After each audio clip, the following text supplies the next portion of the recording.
Dans cette vidéo, je vais vous présenter un outil afin de réaliser des présentations interactives. Cet outil est un site internet qui s'appelle Genially.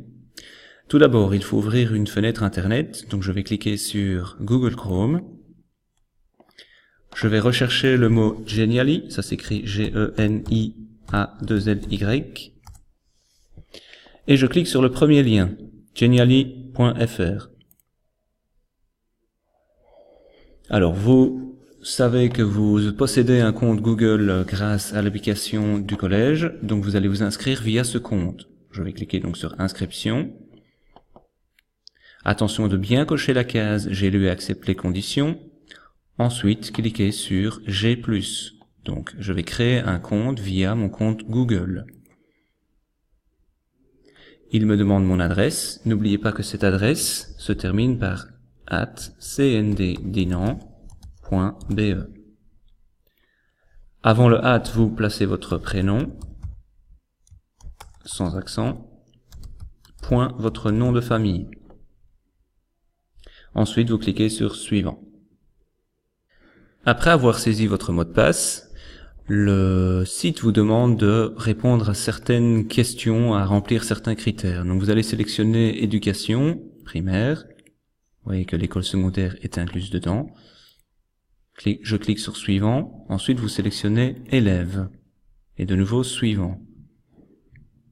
Voilà, vous voyez qu'il y a plusieurs modèles de présentation. Je vais prendre la première, présentation ici. Je sélectionne. Présentation en blanc. Cela veut dire que je vais avoir un document vierge que je vais pouvoir créer de toutes pièces. La première chose à faire est de donner un titre.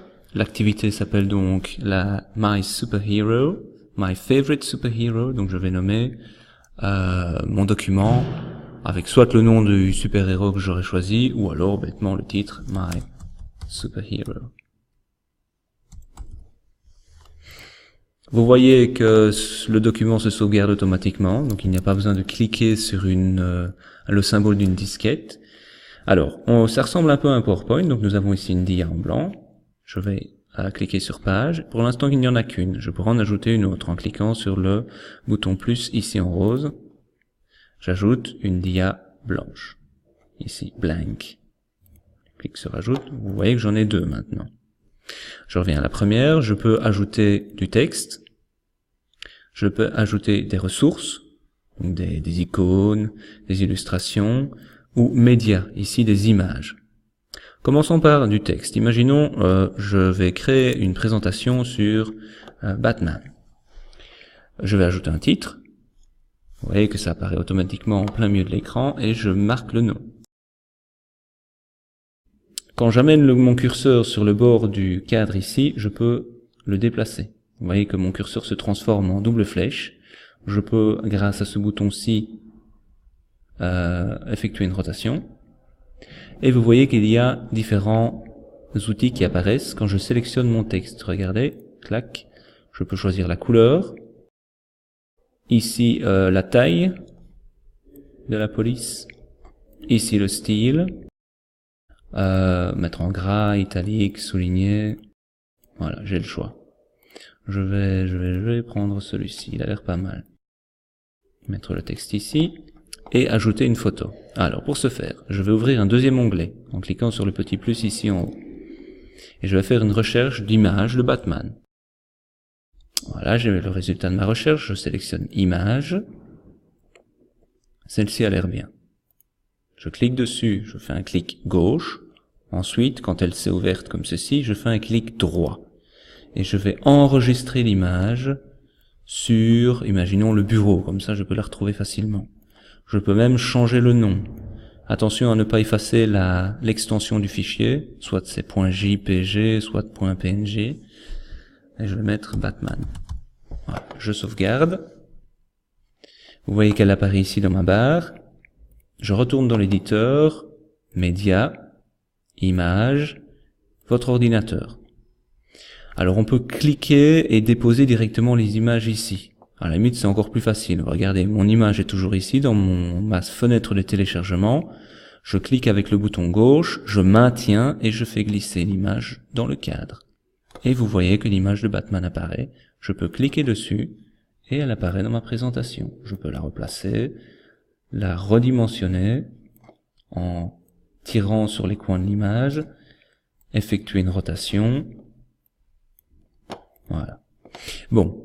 Ici, nous avons utilisé des fonctions très basiques. Nous pourrions amener de l'interactivité. Regardez, quand je sélectionne une image ou un texte, un élément, il y a un bouton qui apparaît au-dessus avec une sorte de météorite. Je clique dessus et un menu apparaît à droite.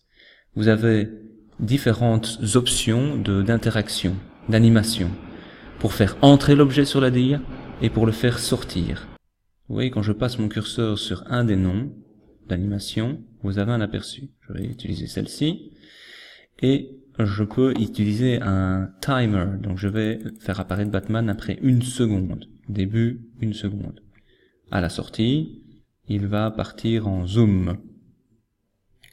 Après 3 secondes. Donc il va apparaître durant 2 secondes. 3 moins 1 égale 2.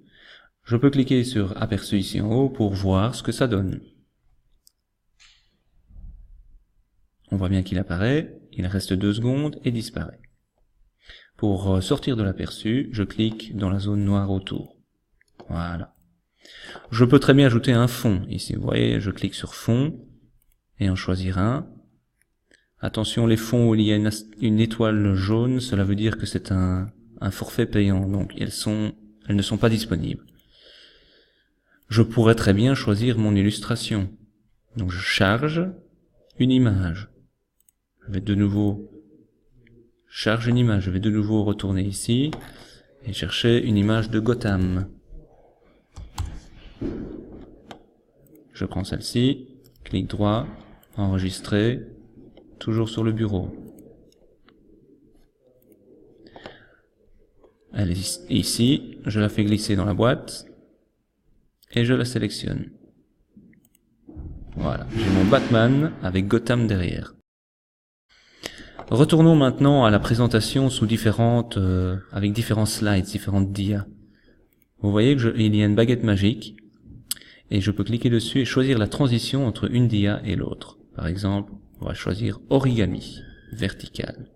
Voyons ce que ça donne. Aperçu. On a bien le nom Batman, Gotham derrière et il apparaît, 2 secondes. Ensuite, je clique sur la flèche ici à droite pour passer à la deuxième dia et la transition se fait en origami. Voilà, je pense que vous avez déjà ici un premier aperçu des fonctions de base afin d'effectuer le travail que je vous ai demandé. Voilà, bon travail.